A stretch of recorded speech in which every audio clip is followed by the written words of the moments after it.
சென்னையில properties தேடுறீங்கன்னா findbhk.com போங்க. Matching ப்ராப்பர்ட்டிஸ AI உங்களுக்கு சஜஸ்ட் பண்ணும்.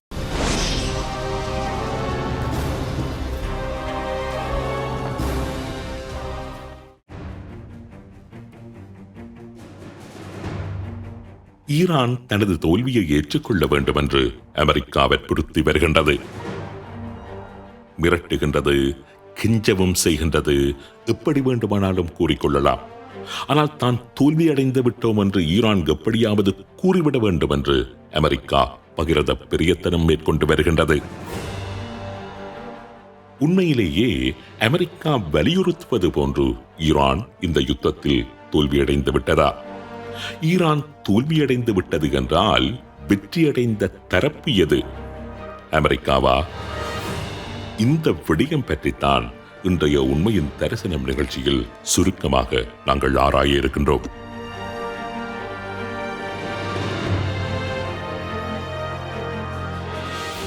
அமெரிக்காவை பொறுத்தவரையில், குறிப்பாக அமெரிக்க அதிபர் டொனால்ட் ட்ரம்பை பொறுத்தவரை, அவருக்கு அவசரமாக ஒரு வெற்றி செய்தி தேவையாக இருக்கின்றது.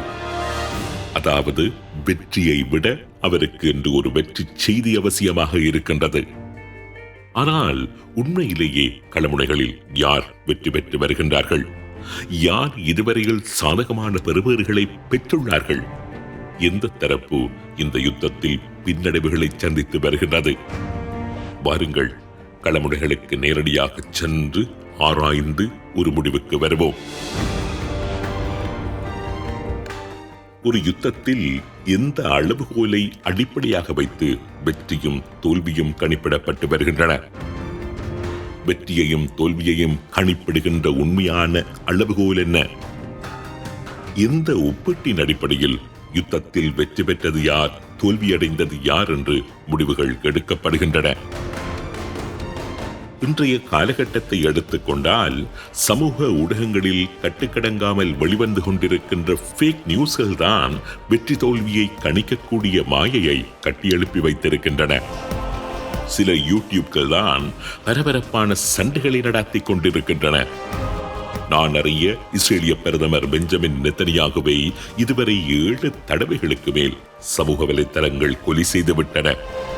அமெரிக்காவின் விமானம் தாங்கி கப்பலை யுத்தம் ஆரம்பமான நாள் முதலாக ஒரு நாள் தவறாமல் ஒவ்வொரு நாளும் அடித்து சிதைத்துக் கொண்டிருக்கின்றன சமூக வலைத்தளங்கள்.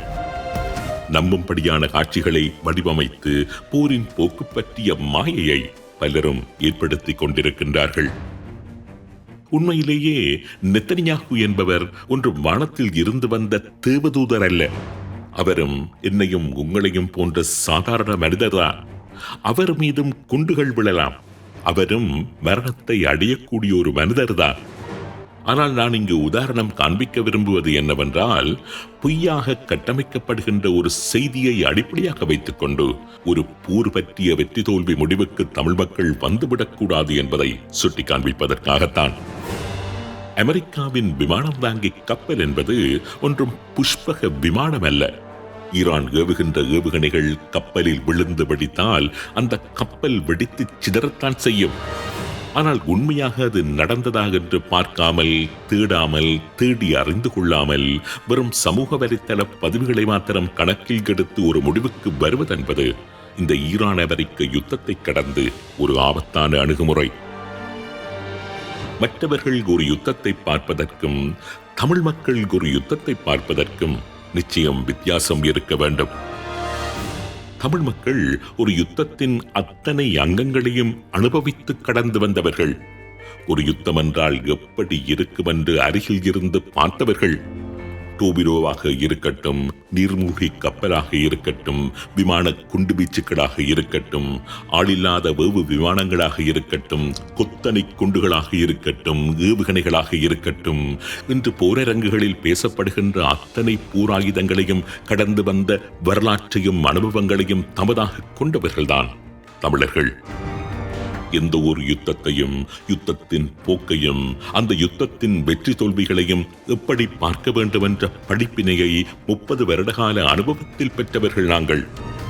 எனவே தமிழர்கள் ஒரு யுத்தத்தை யுத்தத்தின் கண் கொண்டு பார்க்க வேண்டும்.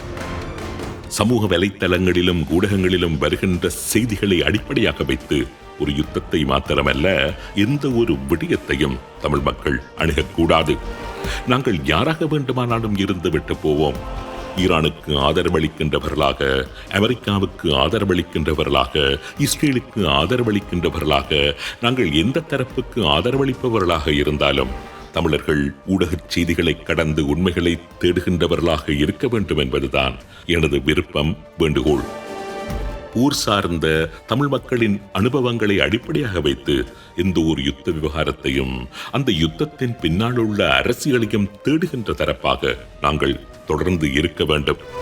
உலகில் நடக்கின்ற அத்தனை பூகோள அரசியலுக்குள்ளும் புவிசார் அரசியலுக்குள்ளும் தமிழினத்தை எங்காவது கொண்டு சென்று பொருத்த முடியுமா என்று வழிதேடி பார்க்க வேண்டும். இந்த யுத்தத்தில் தமிழினம் நன்மை அடைகின்ற வழிகள் ஏதாவது இருக்கின்றதா என்று ஆராய வேண்டும். இந்த காரியங்களை உள்வாங்கியபடி எந்த ஒரு விடயத்தையும் பார்ப்பதற்கு நாம் நம்மை பழக்கப்படுத்திக் கொள்ள வேண்டும். சமூக வலைத்தளங்களிலும் ஊடகங்களிலும் தங்கள் தேவைகளுக்காகவும் விருப்பு வெறுப்புகளுக்காகவும் கட்டவிழ்த்து விடப்படுகின்ற வதந்திகளுக்கு ஆட்பட்டு நிற்கின்ற ஒரு இனமாக தமிழ் இனம் ஒருபோதும் பயணிக்கக்கூடாது. என் உண்மையின் தரிசனத்தில் கூறப்படுகின்ற விடயங்களை கூட 1க்கு 2 தடவைகள் ஆராய்ந்து அதன் பின்னரே நீங்கள் உள்வாங்கிக் கொள்ள வேண்டும் என்பதுதான் எமது நேயர்களுக்கு நான் முன்வைக்கின்ற உரிமையுடன் கூடிய வேண்டுகோள். சரி, இனி விடயத்திற்கு வருவோம். எந்த ஒரு யுத்தத்திலும் ஒரு தரப்பின் வெற்றியை கணிக்கின்ற அளவுகோலாக 4 அடிப்படை விடயங்களை கணக்கில் எடுப்பார்கள். அந்த 4 இலக்குகளையும் ஒரு தரப்பு அடைந்திருந்தால் மாத்திரமே அந்த தரப்பு வெற்றி பெற்ற தரப்பாக கணிக்கப்படும். முதலாவது strategic and political goal achievement, அதாவது போரிடுகின்ற ஒரு தரப்பின் கேந்திர மற்றும் அரசியல் இலக்கு அடையப்பட்டு விட்டதா என்கின்ற அளவீடு. இரண்டாவது மிலிட்டரி அண்ட் டாக்டிக்கல் சக்சஸ், அதாவது எதிரிக்கு பாரிய இழப்புகளை ஏற்படுத்தி எதிரியின் போரிடும் ஆற்றலை சிதைக்கின்ற தந்திரோபாயத்தில் வெற்றி பெற்று விட்டதா என்கின்ற அளவுகோல். எதிரியின் பிரதேசங்களை கைப்பற்றி நிலை கொள்ளுவது, போர் முனைகளில் போதிய படையினரை நிலைநிறுத்தி வைப்பது, அவர்களுக்கான வழங்கல்களை தடையில்லாமல் வழங்கிக் கொண்டிருப்பது, முக்கியமாக LDR என்று அழைக்கப்படுகின்ற ஃபேவரபிள் லாஸ் எக்ஸ்சேஞ்ச் ரேஷியோ என்று கூறப்படுகின்ற ஒப்பீட்டளவில் எதிரிக்கு இழப்புகளை ஏற்படுத்துகின்ற அளவீடு. மூன்றாவதாக எனிமி ஆர்கனைசேஷனல் கொலாப்ஸ், அதாவது எதிரி தொடர்ந்து யுத்தம் புரிய முடியாதவாறான ஒரு தலைமைத்துவ வெற்றிடத்தை ஏற்படுத்தி எதிரியின் கட்டளைப்பீடத்தை சிதறடித்து ஒரு சரணடைவை நோக்கி எதிரியை இட்டுச் செல்லுவது. நான்காவது த பெர்சீவ்ட் அவுட்கம், அதாவது இன்றைய நவீன உலகில் உலகை அடிப்படையாக வைத்த உலகின் பார்வையிலான வெற்றி. இது பற்றி இன்னும் குறிப்பாக கூறுவதானால், நீங்கள் எதை வேண்டுமானாலும் செய்துவிட்டு போங்கள், பிரதேசங்களை கைப்பற்றுங்கள், அழிவுகளை ஏற்படுத்துங்கள், தலைவர்களை கொலை செய்யுங்கள், ஆனால் உலகத்திற்கு இதனால் கிடைக்கின்ற நன்மைகள் என்ன? உங்கள் செயலை உலகம் எப்படி பார்க்கின்றது? உங்கள் யுத்தத்தால் உலகத்திற்கு கிடைக்கின்ற வெற்றி என்ன? இதுதான் த பெர்சீவ்ட் அவுட்கம். இந்த அளவுகோலின் அடிப்படையில் தான் யுத்தத்தில் ஒரு தரப்பு வெற்றி பெற்றுள்ளதா அல்லது தோல்வியடைந்துள்ளதா என்று கணிப்பிட முடியும். இப்பொழுது அமெரிக்காவை எடுத்து பார்ப்போம். ஒரு யுத்த வெற்றியின் அளவுகோலாக கணிக்கப்படுகின்ற மேற்கூறப்பட்ட 4 வரையறைகளில் ஒன்றில் கூட அமெரிக்கா முழுமையாக தேறவில்லை என்றுதான் கூற வேண்டியிருக்கின்றது. அதற்காக அமெரிக்கா ஈரானுடனான யுத்தத்தில் தோல்வியடைந்து விட்டது என்று நான் கூற வரவில்லை. ஆனால் ஈரானுடனான யுத்தத்தில் அமெரிக்கா இதுவரை வெற்றியடையவில்லை என்பதைத்தான் இந்த வெற்றியின் அளவுகோல் கூறி நிற்கின்றது. ஈரான் மீது அமெரிக்கா ஆரம்பித்துள்ள யுத்தத்தில் அமெரிக்காவின் இலக்குகள் என்ன என்று பார்த்தால், ஈரானில் ஒரு ஆட்சி மாற்றம் ஏற்படுத்த வேண்டும் என்பதும் ஈரான் அமெரிக்காவிடம் சரணடைய வேண்டும் என்பதுதான் ஈரானையிட்டு ட்ரம்ப் முன்வைத்த இலக்கு. ஈரானின் அணுவாயுதங்களை களைவது, ஈரானின் பாலிஸ்டிக் ஏவுகணைகளை களைவது, ஈரானின் ப்ராக்சிக்களிடம் இருந்து ஈரானை அந்நியப்படுத்துவது, இவைகள் எல்லாமே தான் ஈரானையிட்ட அமெரிக்காவின் இலக்குகளாக இருந்தன. ஆனால் இவற்றில் ஒரு இலக்கை கூட அமெரிக்காவினால் இதுவரை அடைய முடியவில்லை. ஈரானை மிக மோசமாக அமெரிக்கா அழித்திருக்கின்றது என்பது உண்மைதான். ஈரானின் படைப்பலத்தையும் உட்கட்டுமானத்தையும் முடியுமானவரை அமெரிக்கா சிதைத்திருக்கின்றது என்பதும் உண்மைதான். ஈரானின் சுப்ரீம் லீடர் முதல் 30க்கும் அதிகமான ஈரானிய முக்கியஸ்தர்களை எல்லாம் படுகொலை செய்திருக்கின்றது என்பதும் உண்மைதான். ஆனால் இவை அனைத்தையும் கடந்து ஈரானில் அமெரிக்கா நினைத்தபடி ஒரு ஆட்சி மாற்றம் நடைபெறவில்லை. அங்கு மக்கள் புரட்சி ஏற்படவில்லை. இன்றைக்கும் ஈரான் பாலிஸ்டிக் ஏவுகணைகளை ஏவிக்கொண்டுதான் இருக்கின்றது. ஈரானிடம் இருந்ததாக கூறப்பட்ட செறிவூட்டப்பட்ட யுரேனியத்திற்கு என்ன நடந்தது என்று அமெரிக்காவுக்கு இதுவரை உறுதியாக தெரியாது. ஈரானின் துணை ராணுவ குழுக்கள் வீறு கொண்டெழுந்து தாக்கிக் கொண்டுதான் இருக்கின்றன. ஈரான் யுத்தத்திற்காக அமெரிக்கா முன்வைக்கின்ற காரணங்களை ஏற்று உலகம் இதுவரை அமெரிக்காவின் பின்னால் திரளவில்லை. அமெரிக்கா திணித்துள்ள யுத்தத்தின் காரணமாக உலகம் பல பாதிப்புகளை சந்தித்து வருகின்றது. எந்த ஒரு நன்மையையும் உலகம் அடையவில்லை. அதாவது அமெரிக்கா இந்த யுத்தத்தில் தனது ஒற்று வெற்றி இலக்கை கூட இதுவரை அடையவில்லை.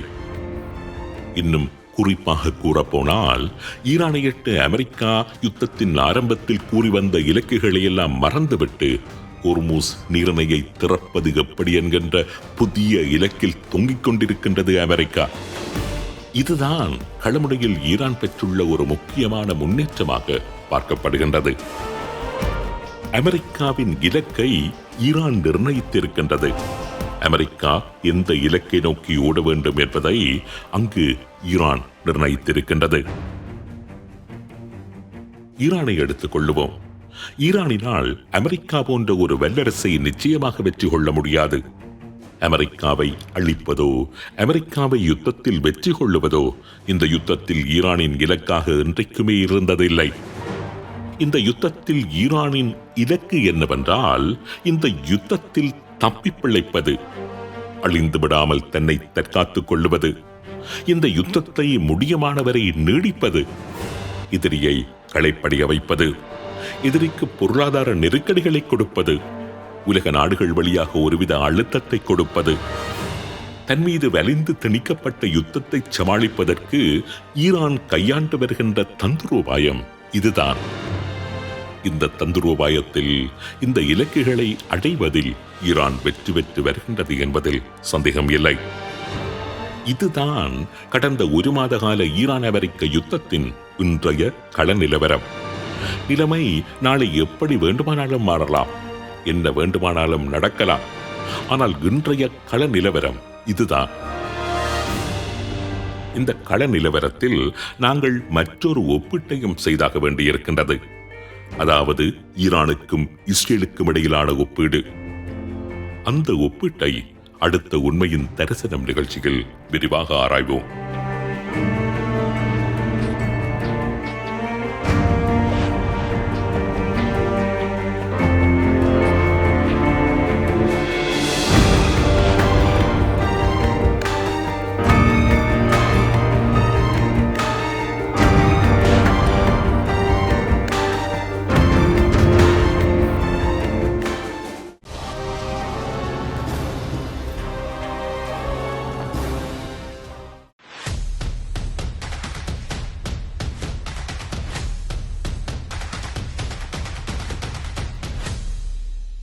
சென்னையில ப்ராப்பர்ட்டிஸ் தேடுறீங்கன்னா findbhk.com போங்க. மேட்சிங் ப்ராப்பர்ட்டிஸ AI உங்களுக்கு சஜஸ்ட் பண்ணும்.